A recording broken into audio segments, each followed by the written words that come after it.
সাধারণ মানুষের পাশে থাকতে হবে তো তোমার কর্মীদের।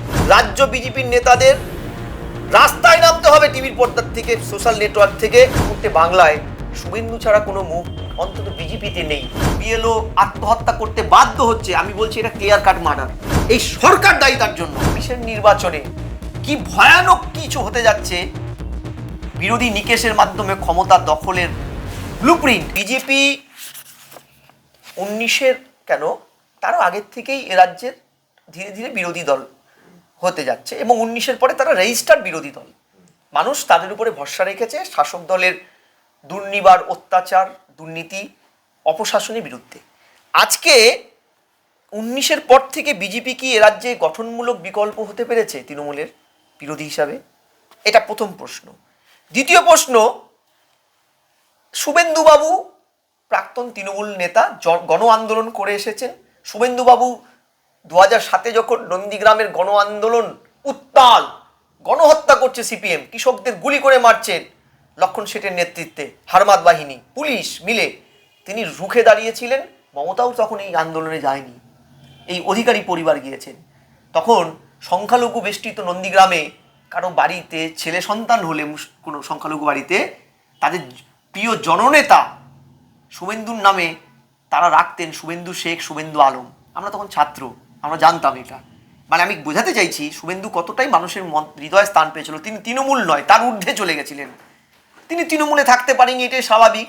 লিডার প্রেস পার্টিতে মমতা ব্যানার্জির বিকল্প, তার দলে আরেকজন থাকবে, দলনেত্রী মানবে কেন? আর তাছাড়া দলটা তো পারিবারিক, পরিবারতন্ত্রে, ফলে শুভেন্দু থাকলে অভিষিক্ত হওয়ার সম্ভব হতো না।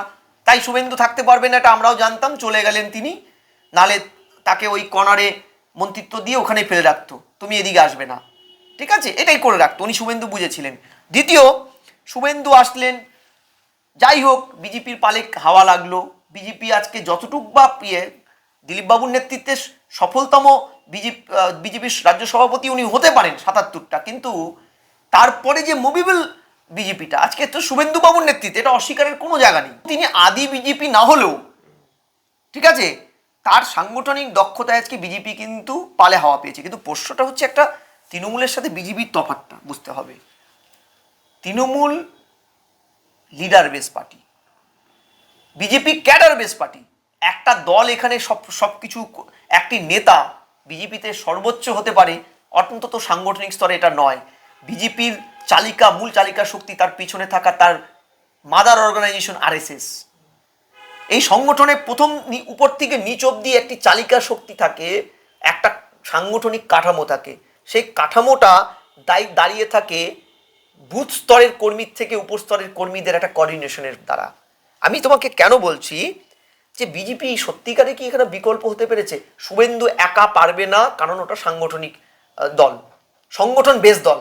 তার ব্যক্তিগত করিশ্মা থাকতে পারে, তিনি ছুটতে পারেন এপার থেকে ওপার, সো হোয়াট। সংগঠন তো 80,000-এর উপরে বুথ রাজ্যে। লাস্ট নির্বাচনে রাজ্যে বিজেপি কত ভোট পেয়েছিল? 2,33,27,000, তাই তো? 25-এ ফোন, মোবাইল ফোনে মিস কল করে বিজেপির সংগঠনের সদস্য কত বাড়িয়েছিল? 40 লক্ষ। 40 লক্ষ প্রাথমিক সদস্যের মধ্যে সক্রিয় কর্মী কয়জন? 37,000। বুথ আছে কত? 80,000-এর উপরে। অর্থাৎ দুটো বুথ পিছু একজন করে সক্রিয় কর্মী এই মুহূর্তে বিজেপির নেই। আমি তোমাকে অঙ্কটা বোঝালাম। কার্যত বিজেপির একটা বড় অংশের নেতা কেন্দ্রীয় বাহিনীর গেরাটোপে থেকে টিভিতে বসে বসে সোনো পাউডার মেখে টিভি প্রোগ্রামটাকেই ধরে নেয় একটি দলের প্রাথমিক ভূমিকা।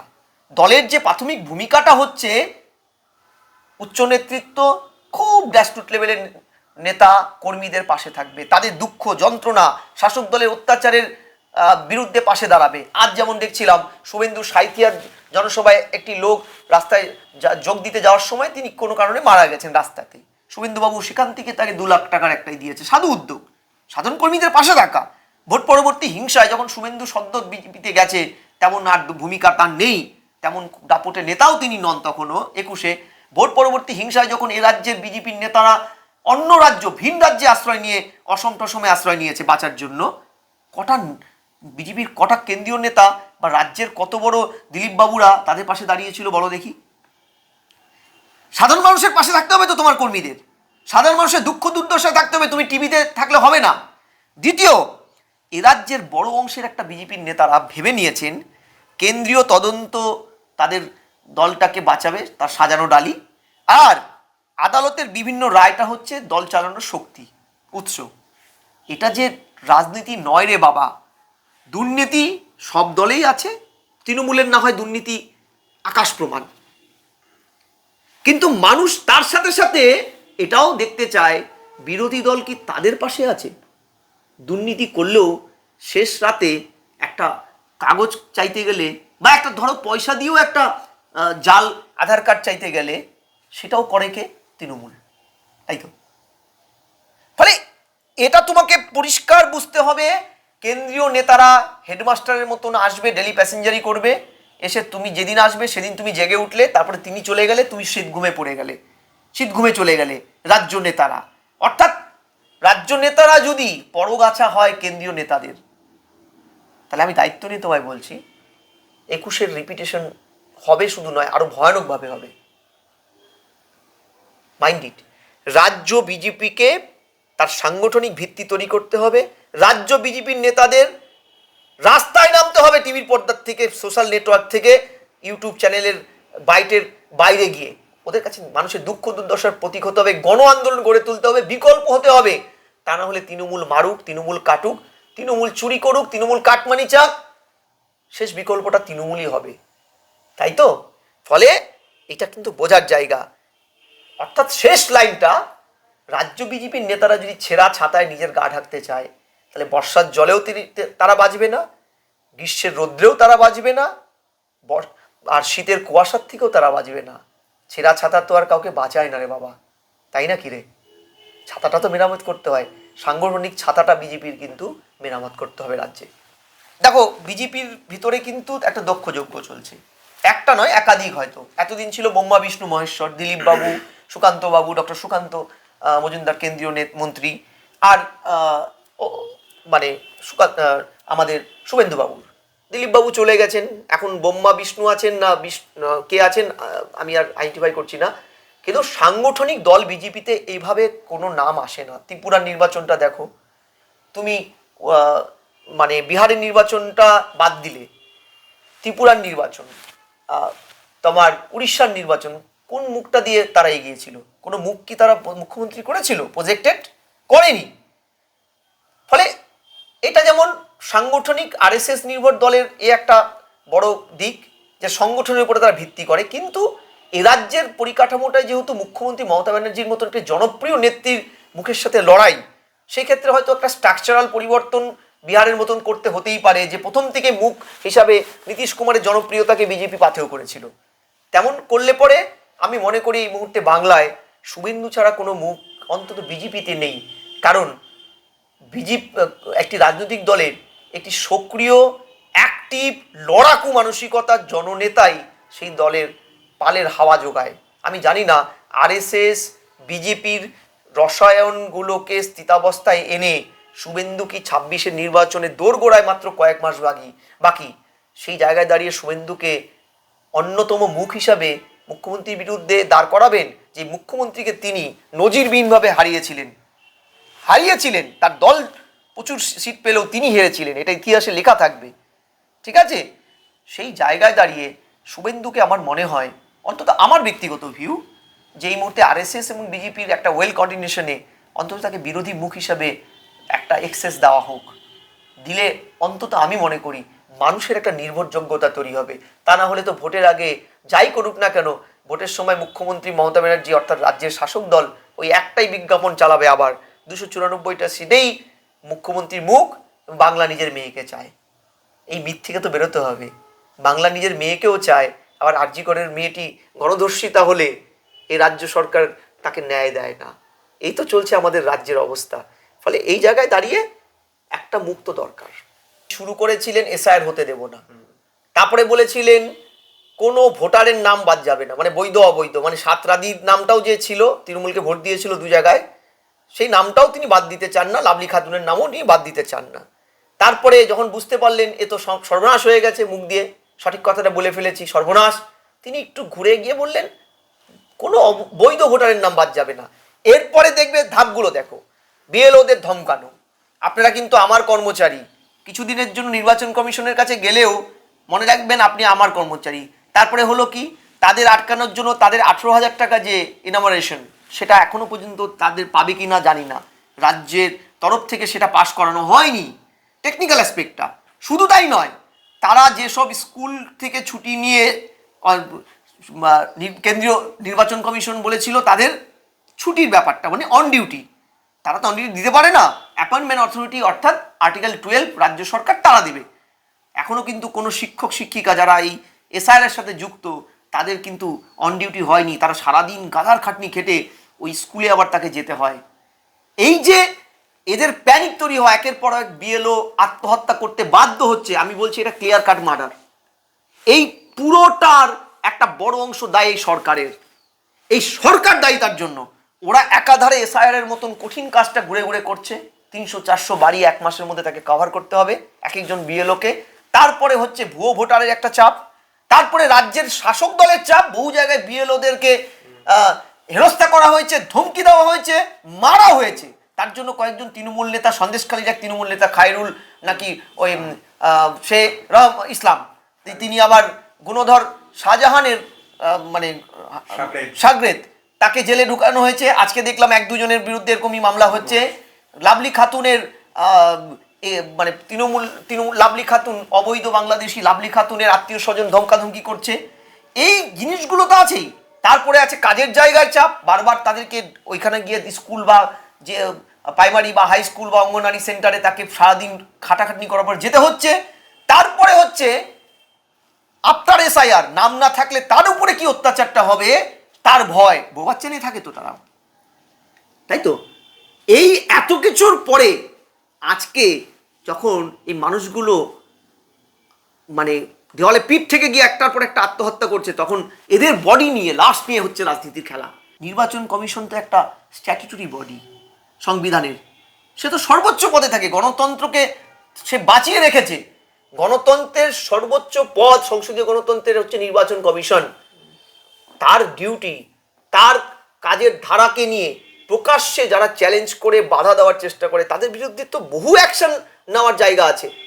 আমি জানি না একটার পর একটা এত কিছুর পরেও কেন নির্বাচন কমিশন চুপ করে বসে আছে, আমি জানি না, আই ডোন্ট নো। রাজ্যের মুখ্যমন্ত্রীকে আমি কিন্তু খুব সম্মান করি, উনি বিদগ্ধ পলিটিশিয়ান, মাটির একদম গ্রাসরুট লেভেলে পলিটিক্সটা বোঝে, সিজন পলিটিশিয়ান। উনি যখন বলেছেন খেলা হবে, স্লোগানটা বাংলাদেশের 21 সাল থেকে খেলা হবে বলে যাচ্ছেন, খেলা কিন্তু হয়েছে। ভোট পরবর্তী সন্ত্রাস, ভোট পূর্ববর্তী সন্ত্রাস, ভোটের মধ্যে সন্ত্রাস, প্রার্থীদের গাড়ির উপরে বড় বড় বোল্ডার ফেলা, প্রার্থীদের ধমকানো চমকানো, প্রার্থীদের পুলিশদের তুলে এনে নমিনেশন ক্যান্সেল করা, উইথাউট কন্টেস্টে জেতা, বিডিও এসডিও প্রশাসনের মেশিনারিজ পুলিশকে কাজে লাগিয়ে মক্কায় মদিনায় বসে থেকেও নমিনেশন দিয়ে ভোটে জেতা, কি না দেখেছি আমরা। সবটাই খেলার অংশ। যে ভয়ানক খেলার কথা উনি ইঙ্গিত দিচ্ছেন, যেটা আমরা ইতিমধ্যে দেখে ফেলেছি, আর ওটার নবতম কি সংযোজন হবে আমি বলতে পারবো না। আমি তো জ্যোতিষী নই রে বাবা, জ্যোতিষী হলেও সে বলতে পারি কিনা, কারণ জ্যোতিষবিদ্যাটা আমি বিশ্বাস করি না।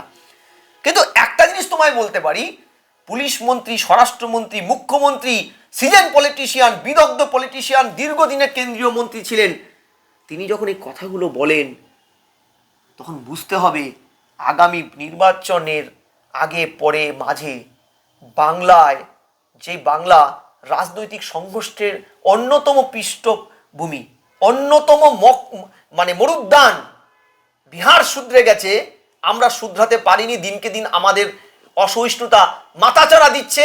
আমরা সামান্য স্কুল ভোটেও খুন রক্ত ঝরানো ছাড়া ভাবতে পারি না।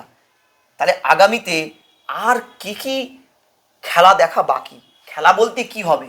প্রশাসনকে লেলিয়ে দিয়ে বিরোধীদের ছত্রখান করে দেবে, গাঁজা কেস দেবে।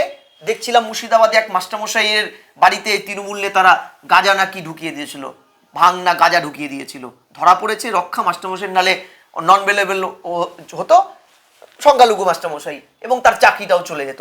এই যে খেলা, সিম্পল পুলিশ প্রশাসনকে লেলিয়ে দিয়ে বিরোধীদের নিকেশ করো, তাই তো খেলা। এবং যে কোনো মূল্যে পথটা ধরে রাখো, অর্থাৎ যেত। তাতে ভারতবর্ষের নজির থেকে নজিরতম নিদর্শন গড়ে তোলো বাঙালির, বাঙালিকে ভারতবর্ষের সর্বোত্তম মাথা হেড করাও, সব কিছু করিয়ে দাও, এটাই তো খেলা। আর তোমার আমার সহনাগরিকের জীবন, নিরীহ মানুষ একটা দল বিশ্বাস করে, ধরে নাও, বা দলও করে না, ওই মেয়েটি তোমার তামান্না কি দল করতো বলো তো?